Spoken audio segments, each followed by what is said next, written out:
Akkam ooltanii akkam bultanii kun Girma Hassan jedhama.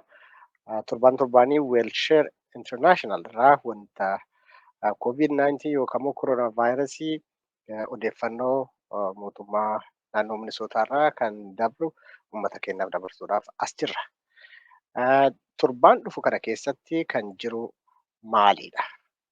Tokkoffaa iddoo adda addaatitti namni talaallii kana fudhachuu danda'a. Fakkeenyaaf Walmart Pharmacy Robert Street irra kan jiru West St. Paul Walmart ka West St. Paul kan jiru irratti achi talaallii fudhachuu danda'ama.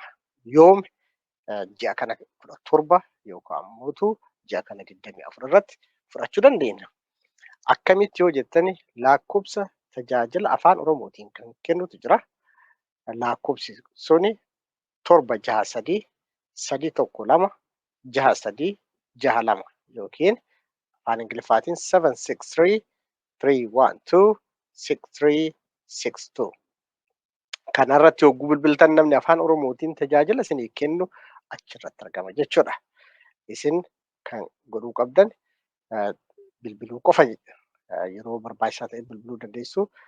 Namni nama tajaajilu achirratti ni argamanii jechaadha. Akkuma jenne Walmart ka West St. Paul kan jiru Robert Street irra kan jiru talaallii 14 fi 17 fi 24 irra kennaa itti hirmaadhaa. Adreesiin isaa 1644 South Robert Street St. Paul Minnesota 55118 irra deebi'a.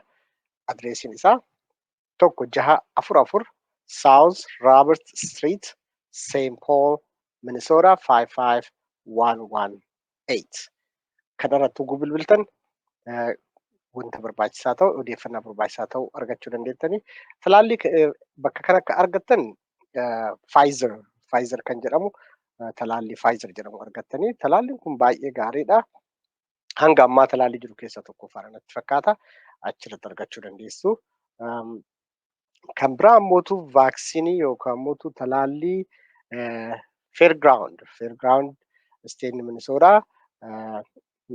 State Fair irratti Fairground kan jedhamu iddoo sanitti torbaan 8 qophii addaa qopheessaa jira. Wanti kun kan jalqabu April 14 yookaan immoo ji'a kana 14tti jalqaba.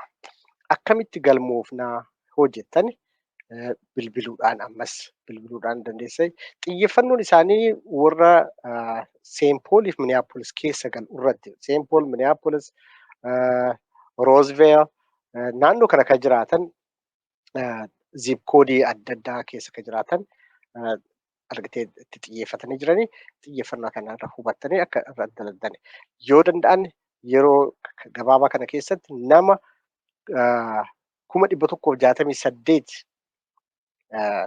talaallii waan jiruuf yoo xiqqaate nama 100 tajaajila kennuudhaaf qophii xumuranii jiran jechaadha. Kana kan argattaniin akkamitti vaccine connector kan jedhamu weebsaayitii irratti illee argachuu dandeettan. Namni kana hin barbaanne bilbila duratti akkuma isiniin jedhe bilbila duratti irratti bilbiltanii bilbilli suni ammas irra isinii deebi'a 763 312 6362 irratti bilbiltanii argatanii buuguu dandeettanii yookaan immoo online irra deemtanii vaccine connector yogguu jettan vaccine connector irratti ofii qopheessitanii baallama fudhattanii baallama saniin hidhattanii talaallii kana fudhachuu dandeessanii jechaadha. Kun baay'ee murteessaadha. Gara birootiin ammoo bilbilli biroollee jira. 1833 431 2 5 language warra yookaan immoo lugaa bakka namaa hiikan tajaajila dabalataati jecha. Kunis hin jira. Kanarratti illee yoo bilbiltan argachuu dandeettan. Maal jedhee hotline yookaan immoo qajeelloodhaan kan argattan takka 833 431 2 irratti yogguu bilbiltan tajaajila afaan barbaaddanitu isin erguu danda'anii jechaadha. Kan biraa sadaffaa wanni irra haasa'uu barbaannu maalidhaa? COVID-19 COVID-19 variant. COVID-19 variant kan jedhamu COVID-19 variant kun COVID-19 mata'ee xiqqoo isii garaagarummaa qaba. Isa haarawaa jechaadha. Kunis dhibee haarawaa namarraa namarratti akka tasaatitti saffisuudhaan dabruu waan danda'u hanga kaanillee hubaatii namarra hogeessuu baate kun baay'ee of eeggannaa godhuun namni karaa deemtan namni yookaan mootu ala baatan walgahii adda addaa cidha adda addaa harka dhayaa booya ka deemtan hundinuu of eeggannaa cimaa godhuu qabdan. Wanni kun haala gabaabaadhaan namarraa nama dabraa jira. Minisootaa keessatti deebi'ee ol ka'aa jira dhibeen kun. Dhibeen kun akka ol ka'aa jiru sodaa guddaa uumee jira. Uummanni keenya of eeggannaa akka godhu karama kanaan dhaamsa dabarsina. Kan biroo ammootu talaallii Jaansan vaaksiin kan jedhamutu jira. Jaansaniin kun talaallii yeroo tokko qofa kan namaa kennamu. Kun baay'ee saffisaan akka kennamutti jira. Kun maaliidhaafi namoonni yeroo lamaa deemanii talaallii kana argachuu hin danda'ani. Eenyutu argachuu danda'a? Nama umriin isaa 18 ol ta'e hundinuu argachuu ni danda'a.